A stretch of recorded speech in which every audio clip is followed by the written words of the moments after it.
In this question, we're asked to determine the impedance and phase angle for the circuit shown in figure 1, and then we have to draw the impedance triangle. Well, the first thing we'll notice about here is that we're given XL. So we're given the inductance reactance here. We don't actually have to calculate it. If we weren't given and we're just given the inductor value, we'd have to calculate the reactance. So we're looking for the impedance, we're looking for the phase angle, so the impedance, Z, phase angle, and we're going to draw the impedance triangle when we're finished, just to illustrate what it would look like. So to calculate the impedance, Z, is equal to the square root of R squared plus XL squared.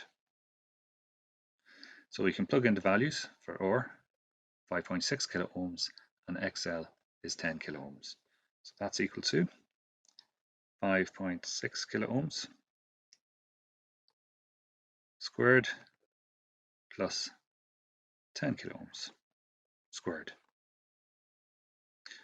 We get the square root of that. If you plug those values into your calculator, you'll get an impedance value of 11.5 kilo ohms.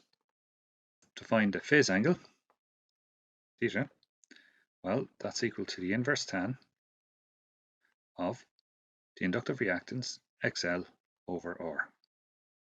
This is for our series RL circuit. So we plug in those values.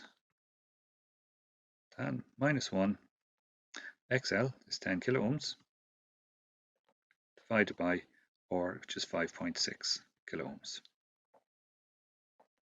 You plug in those values, you get an angle of 60.8 degrees. So we found the impedance and we found the phase angle. Now we have to draw the impedance triangle. So in the impedance triangle, we'd have R, and in this case, these aren't drawn to scale now, but R in this is 5.6 kilo ohms. We have XL, and this value here is 10 kilo ohms, given in the question. So to complete the impedance triangle, just draw a line to connect them, and in here is our phase angle. That is 60.8 degrees. So there's the solution for this tutorial question.